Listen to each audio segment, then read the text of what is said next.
Now, you have to point out what type of ovary does ray florets have.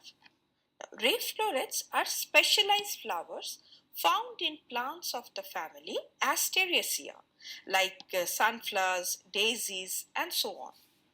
And these florets are located at the periphery of the inflorescence and are responsible for attracting pollinators. And in ray florets of Asteraceae, the ovary is inferior, and this is the characteristic feature of the family. Now coming to the options, options A, hypogynous ovary. It is incorrect, as hypogynous ovary refers to an ovary that is superior, that is present above other floral parts like petals, sepals, stamens. But as already mentioned, ray florets have an inferior ovary. Option B, half inferior ovary. It is also incorrect.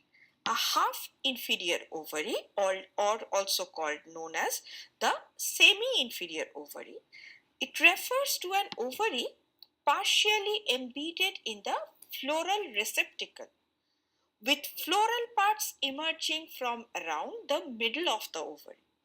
And this is not applicable to the ray florets. Option C, inferior ovary. Now, an inferior ovary, which is situated below the attachment of other floral organs, that is petals, sepals, stamens, meaning that these parts appear to grow from the top of the ovary. Hence, it is the correct option. Option D, superior ovary. It is incorrect.